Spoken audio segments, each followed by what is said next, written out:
peut-être pas chez ce bal, mais bon, on comprend pourquoi.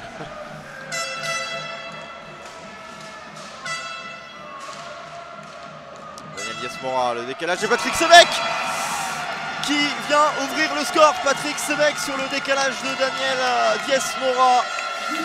C'est peut-être le plus dangereux de cette équipe, en tout cas le plus expérimenté, et qui vient ouvrir le score. 6 minutes de jeu et la domination rotelloise qui est concrétisée. Patrick Sévec 1-0.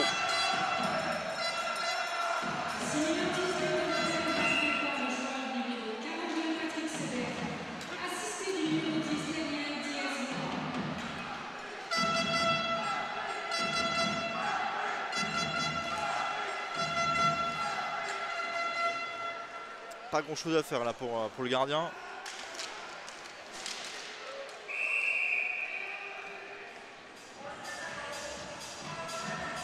Et les Chiefs qui l'ont gagné cette saison, mais c'est effectivement un sport tellement passionnant mais un peu long pour les gens comme nous, mais tellement passionnant. Pas au premier abord, hein. Il faut connaître au moins un petit peu les règles, mais on vous invite à découvrir tout ça. Le roller hockey aussi, c'est passionnant et ça vient de démarrer pour cette demi-finale entre Rethel et Caen avec une première situation. Ah, 40-30, c'est ça, on n'a pas l'info, donc c'est bien, comme ça on l'aura, on va essayer de s'en souvenir. Et le but! La pénalité, elle va vite se terminer. Le deuxième but rothellois. La faille a été trouvée dans la muraille qui s'appelait Van Der Beek ce soir. C'est Losco, on en parlait tout à l'heure. C'est lui qui a un peu plus de 10 minutes de la fin, donne 2 longueurs d'avance à Rethel. 2-0 pour les Ardennais qui viennent peut-être de faire un ascendant important dans cette demi-finale.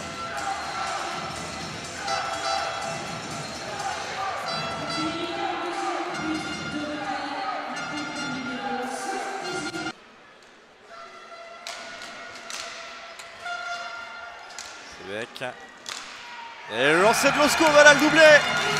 En quelques instants, le doublé qui vient sans doute sceller définitivement la victoire de Rethel, parce que là maintenant le match il va prendre une autre tournure à 10 minutes de la fin de la rencontre. Le Rethel semble appuyer sur l'accélérateur. 3-0 le doublé de Marek Losco. C'est l'art des grands buteurs voilà, en 1 minute être capable de faire basculer un match. Ça rappellerait pas une certaine équipe.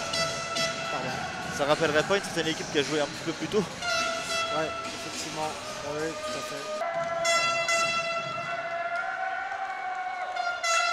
Ah, complètement, parce que si ça marque dans cette supériorité là derrière, ça peut vous donner 7-6 minutes